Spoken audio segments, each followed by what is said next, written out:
2024 లేదా 25లో డిగ్రీ లేదా బీటెక్ చదివారా? సాఫ్ట్వేర్ జాబ్ కోసం ఎదురు చూస్తున్నారా? అయితే కోడ్ జ్ఞాన్ 100 డేస్ కోర్సులో చేరండి, జాబ్ సాధించండి. నమస్తే, వెల్కమ్ టు సుమన్ టీవీ. నేను మీ యాంకర్ శ్రీ. ప్రస్తుతం మనతో పాటు ఉన్నారు హైకోర్టు అడ్వకేట్ అలగిరి రవీంద్రనాథ్ గారు. రీసెంట్గానే మద్రాస్ హైకోర్టు డివోర్స్ కేసులో ఇంటర్మ్ మెయింటెనెన్స్కి సంబంధించి ఇంటర్మ్ మెయింటెనెన్స్ ఇవ్వద్దు అని ఒక కీలకమైన జడ్జిమెంట్ అయితే ఇవ్వడం జరిగింది. ఎస్పెషలీ డివోర్స్ కేసులో ఇంటర్మ్ మెయింటెనెన్స్ అనేది ఏ సందర్భాల్లో వర్తిస్తుంది, ఈ కేసులో ఎందుకు ఇవ్వద్దు అన్నారు, దీనికి సంబంధించి ఒక క్లారిటీ ఇన్ఫర్మేషన్ ఇవ్వడానికి మనతో పాటు అయితే అలగిరి రవీంద్రనాథ్ గారు ఉన్నారు. అడిగి తెలుసుకునే ప్రయత్నం చేద్దాం. నమస్కారం అలగిరి రవీంద్రనాథ్ గారు. నమస్తే అండి శ్రీ గారు. ఈ మధ్య కాలంలో మనము డివోర్స్ కేసెస్లో ఇంటర్మ్ మెయింటెనెన్స్ అన్న వర్డ్ ఎక్కువగా వింటూ ఉన్నాం. ఎస్పెషలీ ఈ మద్రాస్ హైకోర్టులో డివోర్స్ కేసులో ఇంటర్మ్ మెయింటెనెన్స్ని ఇవ్వద్దు అని కీలకమైన జడ్జ్మెంట్ ఇవ్వడానికి గల కారణం ఏంటి, అండ్ ఇది ఇంటర్మ్ మెయింటెనెన్స్ అనేది ఏ సందర్భాల్లో వర్తిస్తుంది అంటారు సార్? ఇంటర్మ్ మెయింటెనెన్స్ సంబంధించి రీసెంట్గా మద్రాస్ హైకోర్టు ఇచ్చినటువంటి ఓ జడ్జిమెంట్ కొద్దిగా క్యూరియాసిటీని చాలా మందికి రేకెత్తించింది. ఆ కేసులో లోవర్ కోర్టు ఏదైతే 30,000 రూపీస్ మెయింటెనెన్స్ ఇవ్వమని చెప్పి ఇచ్చినటువంటి ఏదైతే జడ్జిమెంట్ ఉందో దాన్ని హైకోర్టు ఏం చేసిందో కొట్టివేసేసి ఆ భార్యకి ఆ భర్త హస్బెండ్ ఇవ్వాల్సిన అవసరం లేదు, ఇంటర్మ్ మెయింటెనెన్స్ అవసరం లేదు, ఎందుకంటే డివోర్స్ కేసు రన్నింగ్లో ఉంది కాబట్టి ఇవ్వాల్సిన అవసరం లేదు అని చెప్తూ జడ్జిమెంట్ ఇవ్వడం కూడా జరిగింది. చాలా రేర్ ఇట్లా ఒక జడ్జిమెంట్ రావడం. ఇంటర్మ్ మెయింటెనెన్స్ అనేది కామన్గా ఉంటుంది. ప్రతి కేసులో డివోర్స్ కేసు సందర్భాల్లో మెయింటెనెన్స్ ఫైల్ చేస్తారు. ఫైల్ చేసినప్పుడు ఇంటర్మ్ మెయింటెనెన్స్ ఇవ్వమని చెప్పి ఇమీడియట్గా కోర్టు కూడా అక్కడి నుంచి ఆర్డర్స్ కూడా పాస్ చేస్తుంది. అది డివోర్స్ కేసుల కోసం అని చెప్పి ప్రతి ఒక్కరు కూడా దీని గురించి చాలా మంది తెలిసే ఉంటుంది. ముందుగా ఇంటర్మ్ మెయింటెనెన్స్ అంటే మీకు వివరించే ప్రయత్నం చేస్తాను. అప్పుడు తర్వాత ఈ కేసు యొక్క డీటెయిల్స్ మీతో కంటిన్యూషన్ చెప్తాను. ఇంటర్మ్ మెయింటెనెన్స్ అంటే మధ్యంతర ఉత్తర్వులు. మధ్యంతరంగా ఆమెకి ఇచ్చినటువంటి ఒక ఇన్కమ్ సోర్సెస్. భార్యాభర్తలు విడిపోయారు, కోర్టుకు అప్రోచ్ అయ్యారు, కోర్టులో డివోర్స్ ఫైల్ చేశారు. ఈ కేసు కంప్లీట్ అయ్యేసరికి 2 years పడుతుందో 3 years అవుతుందో తెలియదు. ఈ మీన్ వేల్ అంటే మరి ఆవిడ అమ్మాయి మనుగడ ఎట్లా, అమ్మాయి జీవనోపాధి ఎట్లా, అమ్మాయి ఎట్లా సర్వైవల్ కావాలి, ఇలాంటి సందర్భాల్లో ఆ అమ్మాయిని ఈ కేసు రన్నింగ్ టైంలో ఇచ్చినటువంటి ఏదైతే మెయింటెనెన్స్ ఉందో, కేసు నడుస్తున్న సందర్భంలో కేసు రన్నింగ్లో ఉన్న టైంలో ఇచ్చినటువంటి మెయింటెనెన్స్ ఏదైతే ఉందో దాన్ని ఇంటర్మ్ మెయింటెనెన్స్ అని అంటారు. ఇది సెక్షన్ 24 హిందూ మ్యారేజ్ యాక్ట్ 1955 ప్రకారం ఈ ఇంటర్మ్ మెయింటెనెన్స్ అనేది ఇవ్వడం జరుగుతుంది. ఒకవేళ పిల్లలు ఉంటే పిల్లలకు కూడా మెయింటెనెన్స్ ఇవ్వడం అనేది ఆ యొక్క భర్త యొక్క బాధ్యత. కేసు కంటిన్యూ అవుతుంటుంది, కేసు రన్నింగ్లో ఉంటుంది, మెయింటెనెన్స్ ఫైలింగ్ కూడా రన్నింగ్ అవుతుంటుంది. ఓ పక్క డివోర్స్ కేసు రన్ అవుతుంటుంది, ఓ పక్క మెయింటెనెన్స్ కేసు కూడా రన్ అవుతుంటుంది.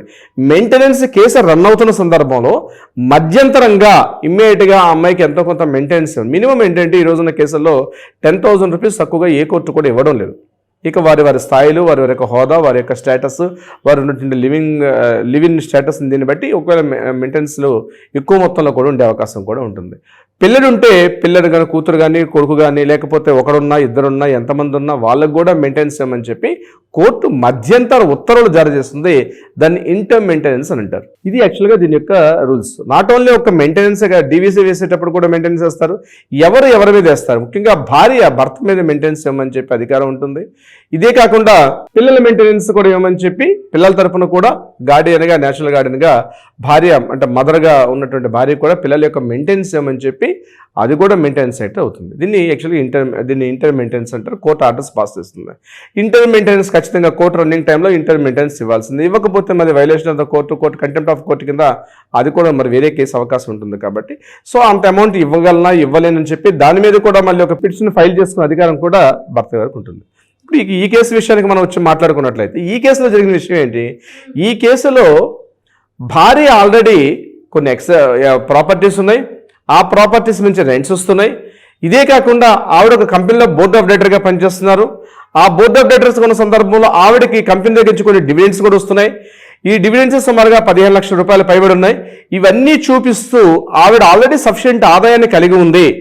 అయినప్పటికీ కూడా చట్టంలో ఉన్నటువంటి క్లాస్ ప్రకారం అడుగుతుంది తప్పించి యాక్చువల్గా ఇవ్వాల్సిన అవసరం లేదని చెప్పి హస్బెండ్ ఈ లోవర్ ఫ్యామిలీ కోర్టులో ముందుగా మెయింటెనెన్స్ ఇచ్చినప్పుడు ఫ్యామిలీ కోర్టు ఏం చేస్తారంటే 30,000 రూపీస్ ఇవ్వమని చెప్పి ఇంటర్మ్ మెయింటెనెన్స్ ఆర్డర్ ఇవ్వడం జరిగింది.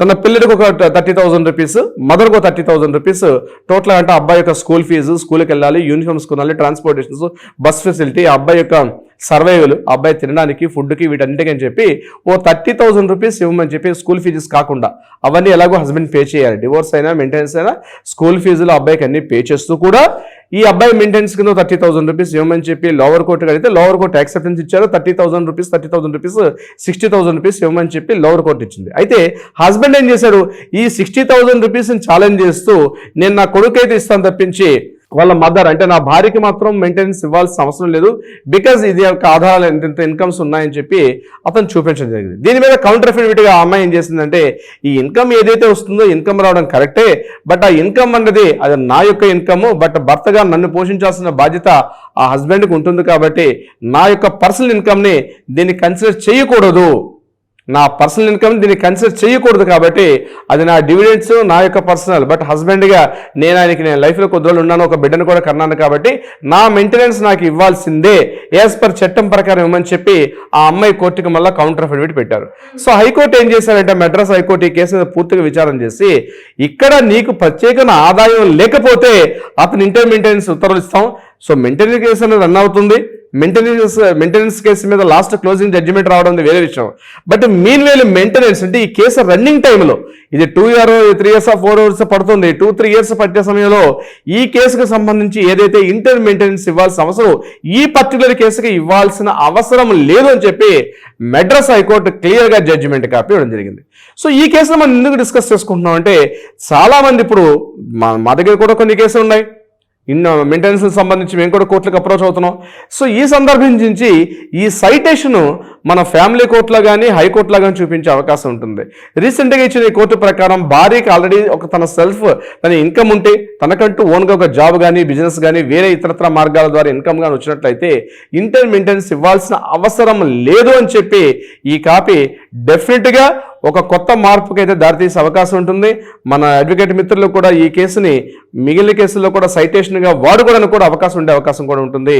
సిరి గారు, అంటే సార్ ఇప్పుడు ఎవరైనా కూడా డివోర్స్ కేసులో అంటే పర్టికులర్గా ఈ కేసు అని మీరు మెన్షన్ చేసినప్పటికీ చాలామందికి డౌట్ ఉంటుంది.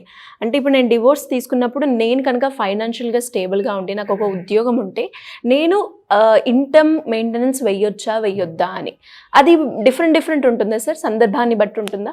మెయింటెనెన్స్ ఉంటుందండి. ఇంటర్ మెయింటెనెన్స్ కేసు రన్నింగ్ టైంలో మధ్యలో వేస్తారు ఇంటర్ మెయింటెనెన్స్ అయ్యి అంటాం మనం దాన్ని యాక్చువల్గా. సో మెయింటెనెన్స్ కేసు ఫైల్ చేసేటప్పుడే ఈ మెయింటెనెన్స్ కేసు కూడా 2-3 years కంటిన్యూ అవుతుంది. ఈ మీన్ వేళ మరి 2-3 సంవత్సరాలు ఎలా బతకాలి? ఇప్పుడు మెయింటెనెన్స్ ఆర్డర్ వచ్చేసరికి 3 ఏళ్ళు పడుతుందో 4 ఏళ్ళు పడుతుందో తెలీదు. ఆ కేసు ఆర్డర్ వచ్చేదాకా మెయింటెనెన్స్ అవ్వాలి కదా, అందుకోసం చెప్పి ఇంటర్ మెయింటెనెన్స్ అన్న వాడు వచ్చింది మనకి. సో ఈ కేసు రన్నింగ్ టైంలో కూడా అమౌంట్ ఇప్పిస్తాం ఖచ్చితంగా. మన లేడీస్ వస్తే వాళ్ళకి ఖచ్చితంగా భార్య కూడా ఇంటర్ మెయింటెనెన్స్ ఇప్పించడం సహజంగా జరుగుతుంటుంది. సో ఈ కేసుకు సంబంధించి ఏం చేశారంటే, ఇన్కమ్ ఆల్రెడీ ఉంది కాబట్టి ఇవ్వాల్సిన అవసరం లేదని చెప్పి జడ్జిమెంట్ ఇవ్వడం జరిగింది అనమాట. అంటే ఎలా సార్, ఇంకా ఎవరికైనా కూడా దీనికి సంబంధించి ఎలాంటి డౌట్స్ ఉన్నా కూడా మిమ్మల్ని అప్రోచ్ అవ్వాలి అంటే ఏ విధంగా మిమ్మల్ని కాంటాక్ట్ అయ్యే అవకాశం ఉందంటారు? తప్పనిసరిగా సిరి గారు, ఇటువంటి భార్యాభర్తల ఇష్యూస్ కావచ్చు, డివోర్స్ ఇష్యూస్ అయినా, డివిసి అయినా, ఇతరత్ర ప్రాపర్టీస్ ఎటువంటి సంబంధించి ఏదైనా ఇన్ఫర్మేషన్ కావాలనుకున్నా, సలహా సంప్రదింపులు కావాలనుకుంటే తక్షణమే కింద స్క్రోల్ అవుతుండే మనం కాంటాక్ట్ చేయండి, లేదా వాట్సాప్ చేయండి, వాయిస్ మెసేజ్ పంపించండి.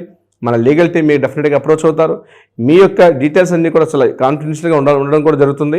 ఒకవేళ ఆ యొక్క ఇష్యూ ఏదైనా కోర్టు పరిధిలో ఉంటే న్యాయపరంగా ఎలా వివాదాన్ని పరిష్కరించుకోవచ్చు అనే విషయాన్ని కూడా తెలియపరుస్తారు మన లీగల్ టీం. శ్రీ గారు, డెఫినెట్గా sir, thank you so much. Thank you so much Sri గారు. సుమన్ టీవీలో మీ పర్సనల్ అండ్ బిజినెస్ ప్రమోషన్స్ కోసం కింది నెంబర్కి కాంటాక్ట్ చేయండి.